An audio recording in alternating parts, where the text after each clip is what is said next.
أعوذ بالله من الشيطان الرجيم بسم الله الرحمن الرحيم Assalamualaikum. Waalaikumsalam warahmatullahi wabarakatuh. Ustaz, maaf, saya maafkan. Saya dan istri ingin sekali pergi naik haji. Sama, kita semua ingin pergi naik haji. InsyaAllah dimudahkan oleh Allah Subhanahu wa ta'ala. Saya sudah mendaftar haji tahun 2012. Alhamdulillah tahun 2020 ini saya dan istri mendapat panggilan untuk keberangkatan. Alhamdulillah, semoga Allah mudahkan. Tetapi kami tidak memiliki uang untuk menebus kartu porsi di bank. Ini masalahnya. Dana talangan sebesar 46 juta untuk kami berdua. Pertanyaannya, bolehkah atau halalkah bila kami meminta sumbangan ke sana kemari untuk membayar keberangkatan haji kami? Terima kasih atas penjelasannya.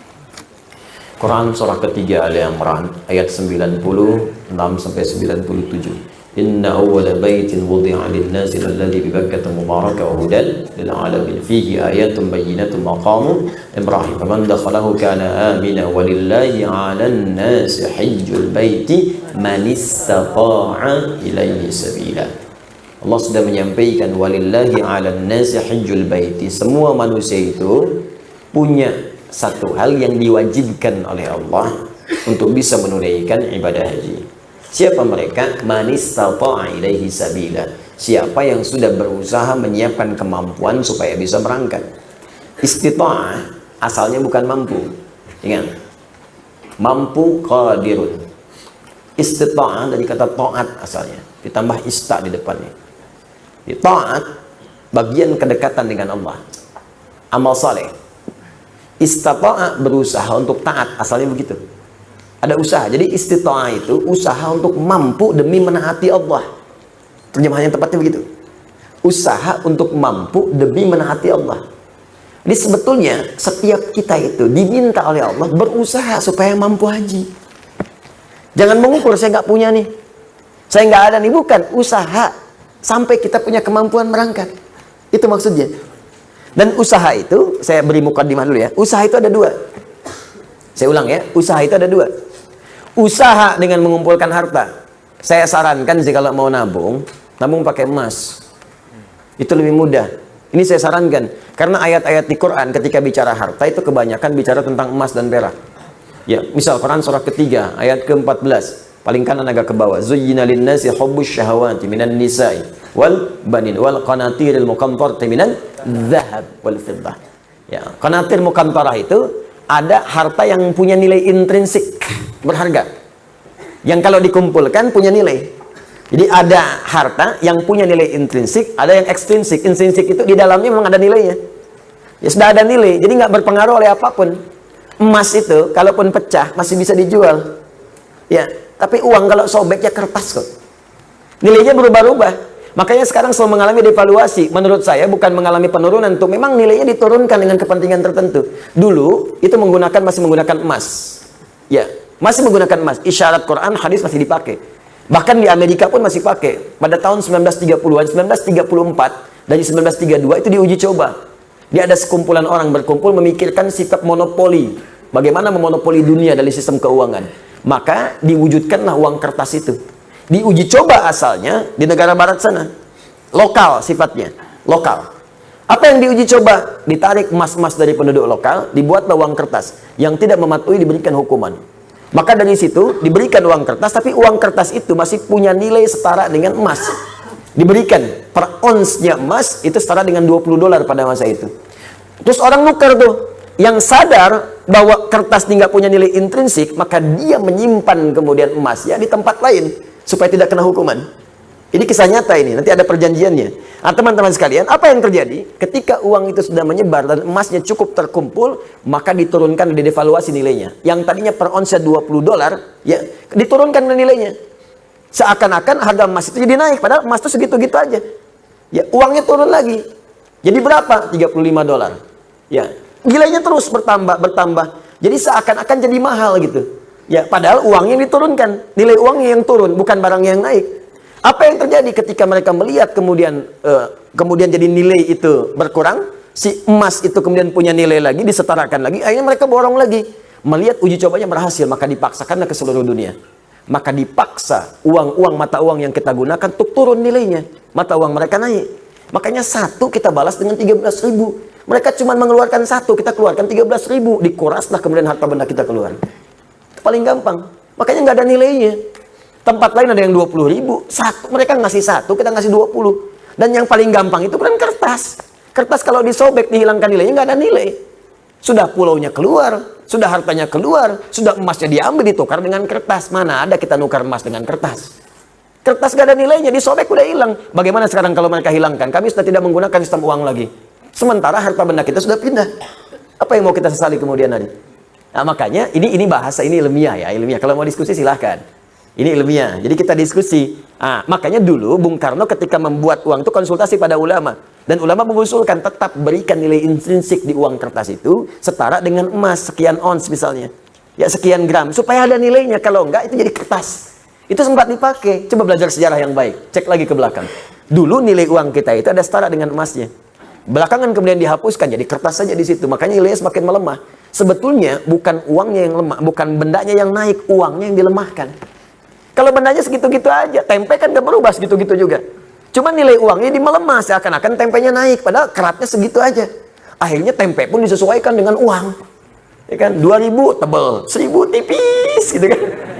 Ya, 500 udah tipis dibelah. Tuh kan? Itu coba belajar di situ. Terus ada perjanjian dulu, se-Eropa itu diajak kumpul. Makanya bikin dulu ada The Fed ya, masih sekarang sampai ada. Terus IMF dibuat pada saat itu untuk ngutang-ngutangi. Ya itu ini pelajaran ya, mesti kita tahu gitu ya, konteks ini untuk belajar. Makanya ekonom kita itu selain pintar mesti soleh, supaya dengan kesolehannya bisa memberikan manfaat untuk bangsa. Itu poinnya. Dan kita mesti belajar. Nah termasuk ini bisa dibawa bekal untuk haji. Kalau mau haji, mau umroh, nabung pakai emas. Nggak akan berubah. Nabung pakai emas. Silahkan ada logam mulia, ada dinar, kumpulkan. Demi Allah saya katakan ya, nilai itu karena emas tuh punya nilai intrinsik, maka dia akan terus naik. Akan setara. Harga kambing di masa Nabi sampai sekarang pun sama nilainya segitu. Dia walaupun orang kelihatan naik sekian juta, dulu cuma 1, sekarang juta. Dinar cuma 1 dinar, selesai. Dari dulu 1 dinar, sekarang 1 dinar. Ya. Dari dulu emasnya sekian, ya sekian. Anda kalau nabung pakai emas, mungkin nggak akan 20 tahun, 40 tahun. 10 tahun Anda pakai haji ONH plus tuh. Kenapa? Karena yang Anda kumpulkan tuh nilainya itu terus naik. Sementara kalau Anda nabung segitu-gitu juga, juta ya sejuta. 25 juta ya 25 juta. Cuman persoalannya ketika berangkat, didevaluasi nilainya seakan jadi mahal. Naik. Di kerja keras Anda itu terkumpulnya cuma segitu. Coba bayangkan kalau 10 tahun Anda dapat penghasilan, belikan emas. Mungkin akan turun jaraknya. Orang yang nabung 20 tahun nanti lama-lama, mungkin Anda cuma 10 tahun pakai ONH plus. Dapat Anda di situ. Kalau nggak percaya silakan coba buktikan pelan-pelan di situ. Dan tidak melanggar hukum. Karena uang transaksi yang kita gunakan tetap rupiah. Kita nabung pakai emas, jual pakai rupiah, setelah itu berangkat. Ya kan? Apa yang dilanggar di sini? Nggak ada yang dilanggar. Dan kita memberikan pelajaran bahwa ada nilai di balik itu ketika mengikuti tuntunan-tuntunan Rasulullah SAW dan menghidupkan nilai kebangsaan kita di situ. Jelas sampai sini? Baik, itu bagian pertama. Yang belum jelas adalah kembali ke sini tadi. Nah, sekarang bagaimana keadaannya? Yang kedua, ada kesalahan yang fatal juga yang kedua. Apa kesalahannya? Dana talangan. Jelas kok kaidah Qur'annya. Kalau mampu berangkat, belum mampu nunggu, nabung dulu. Gitu, ini ditalangin. Sehingga ketika ditalangin, terlihat semua mampu, padahal belum tentu ada kemampuan. Ketika ditalangi, antrian muncul, karena semua orang pengen daftar, karena merasa ditalangi. Akhirnya apa yang terjadi? Yang tadinya setahun, cuma 2 tahun, orang dulu cuma bulan-bulan, Pak, nunggu. Setahun nanti bahkan ada yang, insya Allah bulan depan, haji berangkat bulan depan. Sekarang nggak bisa, 10 tahun lagi. Masya Allah, ya, barengan sama cucu berangkat. Ada yang baru lahir udah daftar haji.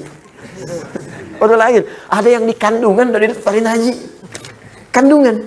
Anda bisa bayangkan. Kenapa? Karena tadi ditalangin. Saya sih sering menyarankan, dan para ulama-ulama lain juga mengatakan, berhenti dulu deh dana talangan itu. Berhenti dulu. Ya, supaya bisa menyelesaikan kuota yang sekarang dulu. Kalau itu diselesaikan, yang lain ngantrinya gampang, Pak. Ya, sambil antum nabung dari sekarang. Coba antum daftar sekarang. Belum dilunasin, utang masih ada. Kan statusnya kan utang tuh. Nyicil sampai 24 tahun. Antum kalau beli emas 24 tahun, 10 tahun berangkat tuh ONH plus. Dapetin tadi. Nah, jadi ini persoalan yang harus diselesaikan. Pelan-pelan dan itu jadi usulan. Boleh diusulkan nanti usulkan kepada Kemenag misalnya. Kemenag menyampaikan dibahas di atas, jadi keputusan, jadi kebijakan boleh, kan kita bisa mengusulkan.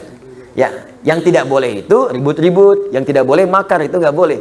Yang tidak boleh misalnya bertentangan itu nggak boleh. Yang kita usulkan boleh nggak usulan karena pertimbangan begini itu sah hukumnya. Nah, sekarang terjadi seperti ini, bagaimana caranya? Ya sudah ada keberangkatan di depan mata, apa yang ada. Sekarang lihat dulu apa yang paling halal Anda punya, yang Allah titipkan kepada Anda. Itu dulu manfaatkan. Manfaatkan itu dulu. Ya, lihat aspek kebutuhannya. Oh, Masya Allah, pakaiannya terlampau banyak. Terlampau banyak pakaian saya. Insya Allah, bismillah. Yang ini saya sedekahkan. Oh, ini bisa dijual. Untuk nutupin dulu. Ya, sebelum berhutang. Sebelum minta sumbangan. Lebih baik Anda meminta kepada Allah dibandingkan minta kepada manusia. Bagaimana cara minta kepada Allah? Gunakan amal saleh. Datang Anda, khidmat ke masjid, khidmat ke orang saleh, khidmat misalnya ke orang yang ingin tanya. Kalau antum rajin sekali, iya ini ikhtiar saya untuk bisa berhaji. Ikhtiar saya berhaji. Ini rumus ada di Quran surah kelima ayat 35. Paling kanan sebelah bawah. Ya ayyuhalladzina amanu taqullaha wabtaghu ilaihil wasilah.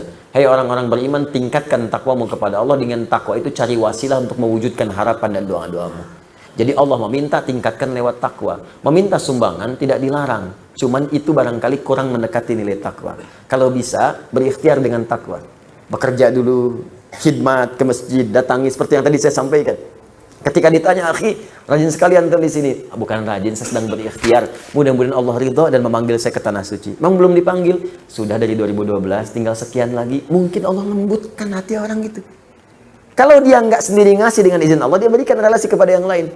Rumus ini pernah saya sampaikan kepada teman-teman yang ngaji dengan saya dan pernah saya ceritakan. Jadi saya ajarkan, antum belum ada nabung, sudah nabung Ustaz. Baik, dah ini ayatnya, baca oleh antum. Saya kasih ayat-ayat haji dari Al-Baqarah 196 sampai dengan 202 ya 204 ya 203 maaf. 196 sampai 203. Dia bacain terus. Satu kali pulang pengajian, dia pulang ke musolanya. Ini kisah nyata. Dia yang dibaca tuh ngimamin di situ, ngimamin baca ayat itu aja. Ayat itu. Nah, satu kali teman-teman sekalian, hilang dia pengajian tuh. Musim haji hilang. Habis itu balik lagi. Datang pengajian, saya tanya, antum kemana aja kemarin? Afwan Ustaz, anak izin haji dulu katanya. Haji? Gimana kisahnya tuh? Jadi ternyata waktu kita latihan manasik Ustaz, kita kan suka bikin manasik setiap tahun, terbuka. Bagi yang haji, bagi yang belum haji, supaya jadi pelajaran. Ya, kita adakan di Bekasi dengan miniatur-miniatur, Ka'bah, miniatur macam-macam. Jadi dia ternyata begitu orang banyak mendengarkan, menyimak, ada yang moto, ada yang video, dia menangis terpaku di depan miniatur Ka'bah. Apa yang dia katakan? Ya Allah, saya merasa bahwa saya memang belum mampu. Tapi saya ini merasa seakan di dekat Ka'bah, ya Allah. Berikan kesempatan untuk berangkat sebelum saya wafat. Nangis dia minta. Sedangkan orang yang berdoa saat taklim yang benar itu kan diaminkan malaikat. Apa yang terjadi setelah itu? Dia balik, dia ikhtiar. Setiap dia ke musola dia bacakan ayat haji, bacakan. Sampai tiba-tiba datang orang mendengar, penasaran. Pak, Bapak imam di sini ya? Iya. Di musola ini? Iya. Kenapa Bapak sering bacakan ayat tadi? Iya, saya sedang ikhtiar, memohon kepada Allah, mudah-mudahan bisa haji. Bapak belum haji? Iya, ya sudah Pak, berangkat tahun ini ya. Oyanhapolis. Ternyata dia juga seorang yang punya kewenangan untuk memberikan bantuan-bantuan ataupun kuota-kuota untuk itu Oyanhapolis. Ya, dikasih Oyanhapolis berangkat ya. Masya Allah. Jadi Allah tuh mudah melembutkan hati orang-orang beriman untuk memberikan cara dari sisi yang tidak diduga. Jadi ini masih ada waktu ikhtiar dengan cara yang tadi. Kalau tidak memungkinkan Anda bisa meminjam misalnya lebih baik. Dengan punya kemampuan untuk bisa mengembalikan. Ya berusaha berikhtiar. Minta kepada kawan misalnya bantuan. Mungkin saya bisa cicil, mungkin demikian. Dengan sisa yang bisa Anda dapatkan. Kalau semua tidak mungkin dilakukan, boleh jadi Allah menyimpan hikmah di situ. Untuk hal yang lebih baik yang bisa Anda dapatkan di kemudian hari. Allah Ta'ala alam bisawab. Ingat, Anda cari haji buat apa? Mabrur kan? Mabrur kan? Jalan birrun itu banyak. Termasuk berinfak pada yang paling dicintai.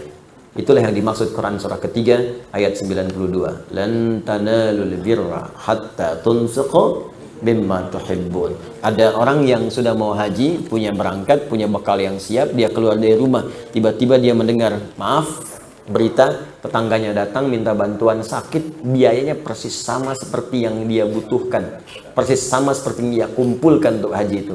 Tanpa basa-basi dia berikan semuanya, kembali ke rumah tanpa berucap sedikit pun kepada orang-orang di rumahnya tentang peristiwa itu. Dia nggak haji pada saat itu, dia infakkan pada sesuatu yang sangat orang lain butuhkan. Maka apa yang terjadi setelah itu? Turunlah riwayat mengatakan hajinya, perhatikan kalimatnya, dia mabrur. Dia mabrur walaupun belum berangkat untuk berhaji. Bahkan dari riwayat yang menyebutkan kalaulah bukan perilaku orang ini seperti itu dia berinfak, tentulah belum tentu diterima orang-orang yang haji yang sekarang bertawaf atau berwukuf di Makkah Al-Mukarramah. Ini ungkapan namanya mubalaghah. Maksudnya belum tentu diterima, bukan gak diterima, bukan. Maksudnya saking tingginya amalan orang ini sampai belum berangkat pun dia sudah mendapatkan mabrur si Allah Subhanahu wa taala. Maka turunlah ayat tadi, lan tanalul birra hatta tunfiqu mimma tuhibbun. Jelas sampai sini? Allah taala a'lam bissawab.